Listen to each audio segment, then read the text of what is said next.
안녕하세요. 김성길 목사와 함께하는 예수님 이야기, 이 시간 제4단원의 61회가 되겠습니다. 이 시간에는 애통하는 자의 받을 복 두 번째 시간을 갖도록 하겠습니다. 자, 먼저 마태복음 5장 1절로 12절 본문을 다시 한번 읽어보겠습니다. 예수께서 무리를 보시고 산에 올라가 앉으시니 제자들이 나온지라 입을 열어 가르쳐 이르시되 심령이 가난한 자는 복이 있나니 천국이 그들의 것이며 애통하는 자는 복이 있나니 그들이 위로를 받을 것이며 온유한 자는 복이 있나니 그들이 땅을 기업으로 받을 것이며 의에 줄이고 목마른 자는 복이 있나니 그들이 배부를 것이며 긍휼히 여기는 자는 복이 있나니 그들이 긍휼히 여김을 받을 것이며 마음이 청결한 자는 복이 있나니 그들이 하나님을 볼 것이며 화평하게 하는 자는 복이 있나니 그들이 하나님의 아들이라 일컬음을 받을 것이며 의를 위하여 박해를 받은 자는 복이 있나니 천국이 그들의 것임이라.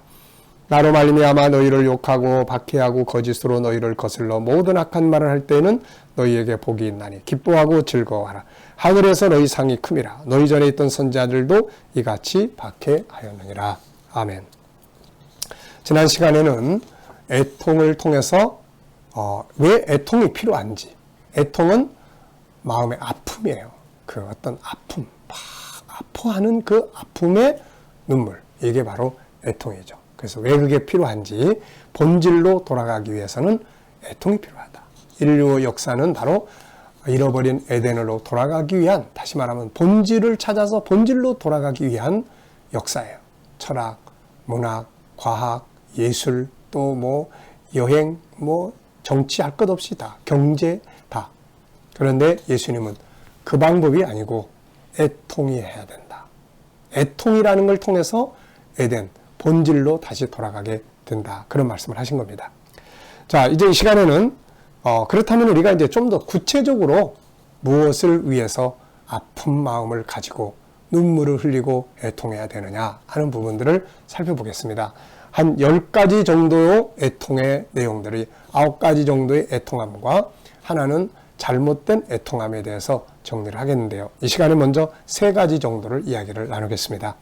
자, 우리가 애통이 왜 필요할까요? 그 첫 번째는 하나님과 멀어져 있기 때문에요. 하나님을 떠나 있기 때문에. 그래서 하나님께로 돌아가기 위한 애통이 필요한 것이죠. 네. 하나님을 다시 찾아가고 하나님과 다시 만나고 하나님과 하나 되는, 창세기 1장 27절에 바로 하나님 우리를 그의 형상대로 만들었기 때문에 우리 인간은 하나님과 본질적으로 하나가 되어야만 되는데 떠나 있단 말이죠. 죄로 말미암아 떠나 있는 거예요. 하나님과의 관계에서 우리가 바로 애통함, 슬픔, 눈물, 간절함, 고민, 이게 있어야 된다는 거죠. 우리가 하나님을 떠나 있기 때문입니다. 문제가 뭘까요? 하나님을 떠나 있으면서도 그 영이 병들어 있으면서도 마음에 아픔이 없다는 거예요. 고민이 없다는 거예요. 이러면 안 되는데 고민이 없는 거예요. 이게 너무 안타까운 거예요. 네. 하나님을 떠나 있는 인간은 뭐와 같습니까? 마치 나무에서 가지가 분리되는 것 같아요. 나무에서 가지가 떨어져 나가면 말라 죽는 거예요. 바다에 살던 물고기가 바다 위로 육지로 올라온다면 다 죽는 겁니다. 하나님과 분리된 인간은 바로 그렇게 되는 거죠. 그렇다면은 하나님과의 분리된 것에 대해서 막 아파해야 되고 고민해야 되고 간절함에 눈물이 있어야 되고 이런 게 있어야 되는 건데 문제는 없는 거예요. 오히려 하나님께 가까이 가자고 그러면은 귀찮아하고, 네. 그래서 애통이 필요한 거예요. 인간의 행복이라는 건 하나님과 하나 되는 데서부터 출발하는 거 아닙니까? 하나님과 멀리 떠난 상태에서 아무리 많은 걸 가지고 산다 해도 그건 행복이 아니잖아요. 죽은 자에게 아무리 많은 것을 가지고 있다 한들 죽은 자가 무슨 소용이 있겠습니까?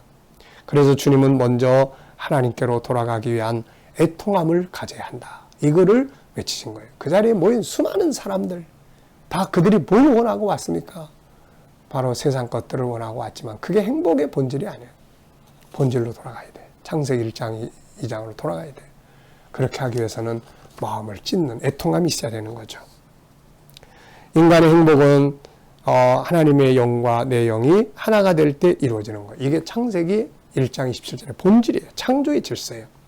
그래서 하나님께서는 그런 애통을 가지라고 구약에서도 말씀하셨어요. 요엘서 2장 12절로 14절을 보면은 여호와의 말씀에 너희는 이제라도 금식하고 울며 애통하고 마음을 다하여 내게로 돌아오라 하셨나니 너희는 옷을 찢지 말고 마음을 찢고 너희 하나님 여호와께로 돌아올지니라.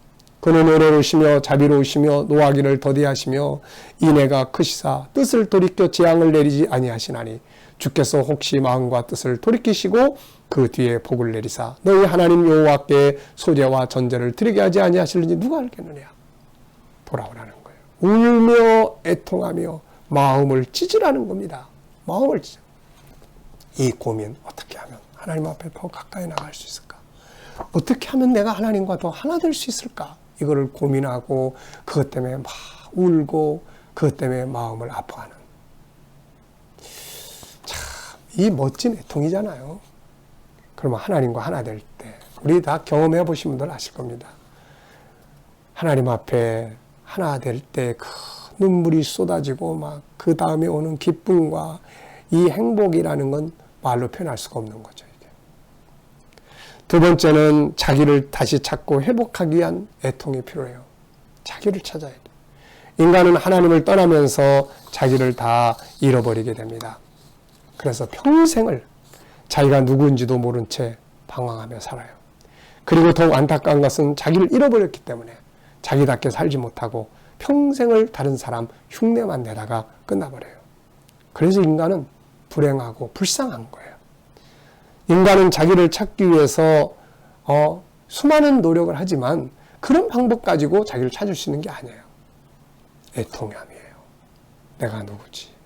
난 세상에 왜 왔어? 난 어떤 사람이야? 막 이걸 찾으려고 고민하고 마음을 막 아파하고 하나님 앞에 눈물을 쏟고 하나님 난 누구예요?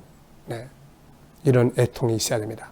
안타까운 것은 자기를 잃어버린 사람들이 마치 기억상실증에 걸린 사람들처럼 자기를 잃어버려 놓고 아무것도 모르면서 웃고 살아요.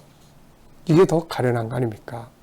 자기를 잃어버리고 사는 사람들에게 세상의 부귀영화가 무슨 의미가 있을까요? 결국 그것을 가지고 동물처럼 살다가 아니면 남만 흉내내다가 꼭 끝나는 거 아닙니까? 나중에 가서 보면 야, 다시 한번 내 인생을 살 수 있다면 정말 나처럼 살고 싶다. 나처럼이라는 게 뭐예요?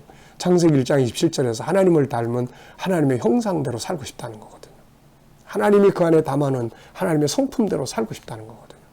이걸 잃어버리니까 남 흉내내다가 남과 비교하다가 세월 다 보내고 그런 거죠. 시편 49편 20절에 보면은 존귀하나 깨닫지 못하는 사람은 멸망하는 짐승 같도다. 참 얼마나 좋은 말씀입니까? 인간은 하나님을 닮은 가장 위대한 존귀한 자로 만들어졌는데 그걸 잃어버렸어요. 범죄하고 나서 에덴에 쫓겨난 다음에 하나님과 관계 끊어지니까 내가 누군지를 몰라버리는 거예요. 그래서 하나님의 형상대로 살지 못하고 동물처럼 사는 거예요. 눈에 보이는 것, 세상적인 것, 정욕적인 것 이런 것만 쫓아 사는 거예요. 네, 이게 얼마나 안타까운 일입니까? 그래서 자기를 찾기 위해서 고민하고 아파하고 우울 줄 알아야 된다는 거죠. 그러면 창세기 1장 27절 28절에 자기를 찾아요. 아, 나는 하나님을 닮은 영적 존재구나. 내 안에는 이러이러한 성품들이 들어있구나. 내 존재의 배경은 이런 것이고 내가 존재하게 된 과정은 이런 것이고 내가 존재하는 궁극적 목적은 바로 저거구나. 이 속에서 행복은 만들어지게 되는 것이죠. 자, 세 번째는 하나님의 뜻을 이루기 위한 눈물이 필요해요. 하나님께로 돌아온 사람들은 이제 아파하고 고민하고 우려할 일이 뭘까요? 바로 아버지의 뜻을 이루기 위해서요. 아버지의 뜻을 이루기 위해서 막 고민하고 괴로워해야 돼. 네. 예수님께서 겟세마네 동산에서 울며 아파하시고 고민하고 기도하신 것은 좋은 모델이에요. 누가복음 22장 44절 45절에 보면 예수께서 힘쓰고 애써 더욱 간절히 기도하시니 땀이 땅에 떨어지는 핏방울같이 되었으라. 얼마나 긴장하고 아파하고 마음이 찢어지고 막 이랬으면 그 신경 조직이 말이죠. 모세혈관이 터져서 그게 땀방울을 통해서 땀과 같이 밖으로 노출이 됐냐는 것이죠. 기도 위에 일어나 제자들에게 가서 슬픔으로, 네, 주님은 슬픔을 가지고 계셨어요. 마태복음 26장 37절 이하를 보면 베드로와 세베대의 두 아들을 데려가실 새 고민하고 슬퍼하사 이에 말씀하시되 내 마음이 매우 고민하여 죽게 되었으니, 이게 애통입니다. 슬퍼하시고 고민해서 마음이 막 아파가지고 괴로워가지고 이거예요. 이게 애통이에요. 조금 나아가서 얼굴을 땅에 대시고 엎드려 기도하여 이르시되 내 아버지여 만일 할만하시거든 이 잔을 내게서 지나가게 하옵소서. 그러나 나의 원대로 마시고 아버지의 원대로 하시옵소서. 자기의 뜻을 이루기 위해서 고민하는 애통이 아니고 아버지의 뜻을 이루기 위해서 마음의 아픔과 고민과 괴로움과 눈물을 쏟아내는 애통이죠. 이걸 통해서 십자가를 지실 수가 있었던 겁니다. 이 애통이 필요한 거예요. 평생 살아가면서 자기 일을 위해서 밤새도록 고민하고 괴로워하고 아파하고 울 게 아니고 하늘 아버지의 뜻이 이 땅에 이루어지기 위해서 애통할 수 있어야 하는 것이죠. 이것이 하나님의 위로와 상을 얻을 수 있는 값진 아픔이고 눈물입니다. 우리는 그런 애통이 있나요? 네. 사도 요한 역시 이런 애통을 가진 사람이죠. 요한계시록 5장 3절, 4절, 5절을 보면 하늘 위에나 땅 위에나 땅 아래에 능히 그 두루마리를 펴거나 보거나 할 자가 없더라. 그 두루마리를 펴거나 보거나 하기에 합당한 자가 보이지 않기로 내가 크게 울었더니 장로 중에 한 사람이 내게 말하되 울지 말라. 유대 지파의 사자 다윗의 뿌리가 이겼으니 그 두루마리와 그 일곱 인을 떼시리라 하더라. 사도 요한의 계시를 보니까 하나님의 오른손에 일곱 인으로 봉해진 책이 있어요. 이걸 펴서 세상에 그걸 드러내야 되겠는데 하늘과 땅에 그걸 펼 자가 아무도 없는 거예요. 너무 마음이 답답해요. 어떻게 이룰 수 있나. 그리고 막 대성통곡을 하는 거예요. 하나님 어떻게 이룰 수 있습니까? 어떻게 하나님의 뜻을 이룰 자가 하늘과 땅 사이에 한 사람도 없는 것입니까? 그리고 펑펑 울었어요. 그랬더니 장로 중에 한 사람이 위로를 합니다. 걱정하지 마라. 울지 마라.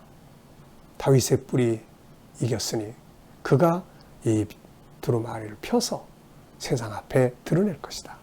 예수 그리스도가 그 일을 할 것이다. 이렇게 위로해 준 거죠. 하나님의 뜻을 펴서 이 땅에 이룰 자가 보이지 않아서 요한은 안타깝게 울었고 마음이 아프게 울었어요. 장로들은 그에게 답을 주면서 위로해 줬습니다. 이 애통이 필요한 거예요. 이런 자들이 바로 하나님의 위로를 받는 자들이 되는 거죠. 자기의 욕망을 위해 우는 것이 아니라 하나님의 뜻이 이루어지기를 위해 우는 자들이 복이 있는 자들입니다. 우리가 이런 애통을 가질 수 있어야 되겠죠. 자, 이 시간에는 세 가지 애통해야 될 일들, 하나님께로 돌아가기 위한 애통함, 자기를 찾기 위한 애통함, 그리고 아버지의 뜻을 이루기 위한 애통함이 있어야 된다. 네, 이 시간 말씀 여기서 마치도록 하겠습니다. 감사합니다.